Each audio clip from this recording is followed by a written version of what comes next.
আসসালামু আলাইকুম।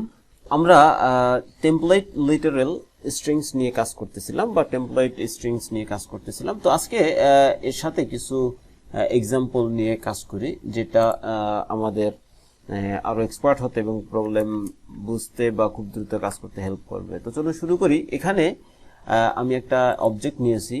তো এই অবজেক্টের ভিতরে আইডি, টাইটেল এবং আরো বিভিন্ন জিনিস আছে। পাশাপাশি নেস্টেড অবজেক্ট আছে, সেখানে একটা অথর আছে, অথরের সাথে অথরের ভিতরে কিছু প্রপার্টি আছে এবং অথরের পর আরেকটা প্রপার্টি আছে যেটা মূলত একটা অ্যারে, এবং অ্যারেটা মূলত কিছু অবজেক্ট আছে। তো চলুন আমরা এই অবজেক্ট নিয়ে আজকে একটু কাজ করি। টেমপ্লেট স্ট্রিংস আমাদের কত উপকার করছে, ওকে, কিভাবে শুরু করা যায়। আচ্ছা, আমি একটা ফাংশন লিখি। ওকে, সো পোস্ট নামে আমি একটা ফাংশন লিখলাম এবং আমি এখানে পোস্ট নামে একটা ভ্যারিয়েবল আর্গুমেন্ট পাস করলাম। তারপর আমি এটাকে এখানে কল করে দিলাম। ওকে, এখন এই পোস্ট ছাড়াও আসলে আমরা মূলত কাজ করতে পারি। আমার মনে হয় ফাংশন করে করাই ভালো হবে। আগে ফাংশনে করি, তারপরে আমরা অন্যভাবে দেখব। ওকে, তো এখানে আমি একটা ভ্যারিয়েবল নেই HTML নামে এবং ব্যাকটিক্স দিলাম বা টেমপ্লেট স্ট্রিংস দিলাম। এখানে আমি একটা ডিভ নিতে পারি, তারপরে এখানে ক্লাস দিতে পারি। আমি ক্লাস পোস্ট নামে দিলাম, যেহেতু একটা পোস্ট আসবে সো এটা কোনো ব্যাপার না। আর টেমপ্লেট স্ট্রিং এর ক্ষেত্রে আমরা এরকম ইনডেন্ট করে নিতে পারি, এতে কোনো সমস্যা হয় না। এখানে আমি প্রথমে দেই টাইটেলটা আমি h2 এর ভিতরে দেই। ওকে, h2, এখানে আমি একটা $সাইন দিয়ে কার্লি ব্রেস, এরপরে পোস্ট ডট টাইটেল। ওকে, আর এই পোস্টটি মূলত সেই পোস্টটি নিবে। আমি এখানে পোস্টটি পাস করে দিলাম। আমি চাইলে এটাকে অন্য নামেও নিতে পারি, রাইট, এবং আমি দেখি যে এটা আসলে কাজ করছে কিনা। এক্ষেত্রে কি করব, এক্ষেত্রে আমরা এই ডকুমেন্ট ডট কোয়েরি সিলেক্টরটা নিয়ে আসি। আমাদের খুব সম্ভবত অ্যাপ নামে আছে, হ্যাঁ অ্যাপ নামে আছে। ওকে, আচ্ছা, আমি নিচেই নিয়ে আসি। তাহলে আমাদের এখানে আমি এখানে সরাসরি ইনার HTML করে HTML কে সেট করে দিলাম। ওকে, এখন আমার টাইটেলটি চলে আসছে, রাইট। আমি চাইলে এখানে পিট্যাগও দিতে পারি, পোস্ট ডট ডেসক্রিপশন। ওকে, আমার ডেসক্রিপশনও চলে আসছে। এরপর আমি চাইলে অথর নেম আমি দিতে পারি। ওকে, অথর নেমটা আমি দেই অথর ডট নেম। ওকে, ব্যাস, আমার অথর নেমও চলে আসলো। ব্যাস, আমরা এভাবে কাজ করতে পারছি, রাইট, এতে কোনো প্রবলেম নাই। ওকে, তাহলে আমরা এভাবে ঠিক মতো করতে পারতেছি। Good, very good. বাট এখানে আমার লিঙ্কস আছে। ওকে, তো এই লিঙ্কস নিয়ে আসলে এটা আমি এখন কিভাবে, অর্থাৎ এটা যেহেতু একটা অ্যারে, সো আমাকে লুপ চালাইতে হবে।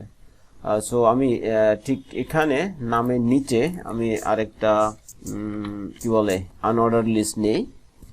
দেখেন, আমি চাইলে এখানে লুপও চালাইতে পারি। সেটা কিভাবে, আমি $সাইন দিয়ে কার্লি ব্রেসেস দিব অ্যাজ ইউজুয়াল।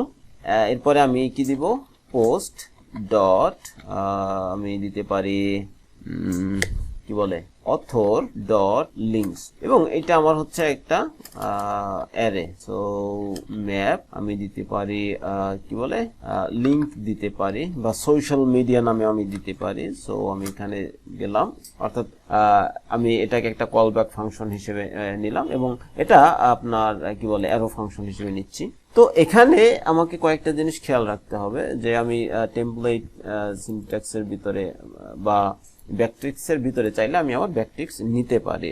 যেহেতু এখানে আমাকে আবার HTML লিখতে হবে, সো আমি চাইলে এখানে ব্যাকটিক্স নিতে পারি। ওকে, তো আমি এখানে li দিলাম। li এর ভিতরে আমি আবার সেই $সাইন কার্লি ব্রেস এবং লিঙ্ক ডট নেম। ওকে, আমি এটা এভাবে দিয়ে দিতে পারি, রাইট। আমার দেখেন যে আমার সোশ্যাল মিডিয়াগুলো চলে আসছে। ওকে, তো যেহেতু সোশ্যাল মিডিয়াগুলো আমার এক একটা URL হবে, সো আমি চাইলে এটা কাট করতে পারি এবং আমি এখানে আমি এটা নেমটা না দিয়ে আমি URL দেই, URL। ওকে, আর এইখানে আমি নেমটা বসাই দেই। এখন দেখেন যে আমার সোশ্যাল মিডিয়াগুলো কিন্তু লিঙ্কড হয়েছে। চমৎকার একটা বিষয়, চমৎকার একটা জিনিস। ওকে, তো আমি এইচআরইএফ এর ভিতরে যে ডাবল কোটেশন আছে, সো এর ভিতরে আমি এটা দিয়ে দিতে পারি, কারণ হচ্ছে এর বাইরে আমার ব্যাকটিক্স ইউজ করা আছে জন্য।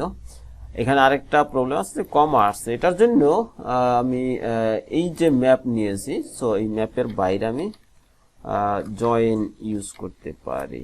ওকে, তাহলে আমার এই কমাগুলো চলে যাবে। ওকে, তো এখানে আমরা যে HTML ফ্র্যাগমেন্ট সেটা আমরা ইউজ করতে পারছি, এর ভিতরে আমরা এই ডাটাগুলো দেখাইতে পারছি। পাশাপাশি আমরা এই ব্যাকটিক্সের ভিতরে লুপ চালানো সহকারে ব্যাকটিক্সের ভিতরে আবার ব্যাকটিক্স আমরা লিখতে পারতেছি। তো এটা চমৎকার একটা বিষয়। তো এখন এটা যদি আমি চাই যে কোনো ধরনের ফাংশন ইউজ না করে এটা কাজ করুক, সেক্ষেত্রে আমি যদি এটা তুলে দিই তাহলে দেখবেন যে সেই একই আউটপুট। ওকে, এই ক্ষেত্রে আমাদের এই যে পোস্ট, ওকে পোস্ট ঠিক আছে, তো শো পোস্ট, ওকে এই যে শো পোস্ট এটা তো নাই, এটা আমি কমেন্ট করে দিই, তাহলে আমাদের সেম আউটপুট আসতেছে। ওকে, তো চমৎকার চমৎকার একটা জিনিস, এটা আসলে খুবই হেল্পফুল। তো ঠিক আছে, আজকে পর্যন্তই। তো সবাই ভালো থাকবেন, আল্লাহ হাফেজ।